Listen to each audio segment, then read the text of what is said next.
निश्चित रूप से। यहां दो दोस्तों के बारे में एक छोटी कहानी है। एक समय की बात है। विलो ब्रुक नाम के एक छोटे सुरम्य शहर में एमिली और सारा नाम की दो अविभाज्य दोस्त रहती थीं।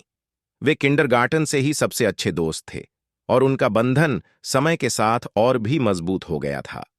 एमिली साहसी थी, हमेशा नए अनुभवों और चुनौतियों की तलाश में रहती थी। उसे पास के जंगलों में छिपे हुए रास्तों की खोज करने और सहज कैंपिंग यात्राएं आयोजित करने की आदत थी। उसका उत्साह संक्रामक था और उसके पास सारा को इन रोमांचक घटनाओं में शामिल होने के लिए मनाने का एक तरीका था। दूसरी ओर सारा विचारशील और रचनात्मक मित्र थी। उनमें पेंटिंग की प्रतिभा थी और वह अपने सप्ताहांत को अपने शहर की सुंदरता को कैनवास पर उकेरने में बिताती थी। जबकि वह एमिली की तुलना में अधिक आरक्षित थी। वह अपने दोस्त के जीवन के प्रति उत्साह की प्रशंसा करती थी और अक्सर अपने साहसिक कार्यों के दौरान उनके द्वारा देखे गए प्राकृतिक चमत्कारों से प्रेरणा पाती थी। एक गर्मियों में एमिली ने एक महत्वाकांक्षी योजना प्रस्तावित की। पूरे देश में एक सड़क यात्रा, राष्ट्रीय उद्यानों का दौरा करना और सारा की कला के माध्यम से लुभावने परिदृश्यों को कैद करना।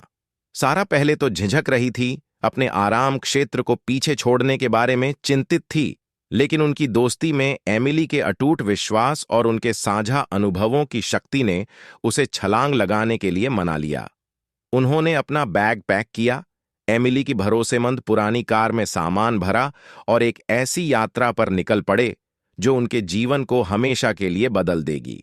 रास्ते में वे राजसी जंगलों से गुजरे, ऊंचे पहाड़ों की भव्यता से आश्चर्यचकित हुए और तारों से भरे आकाश के नीचे डेरा डाला।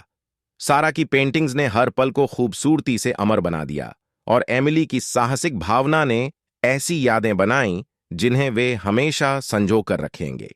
जैसे जैसे मील उनके पहियों के नीचे से गुजरते गए, एमिली और सारा को न केवल प्रकृति के चमत्कारों का पता चला, बल्कि उनकी दोस्ती की गहराई का भी पता चला। वे हंसे, वे रोए और उन्होंने सड़क के हर मोड़ पर एक दूसरे का समर्थन किया।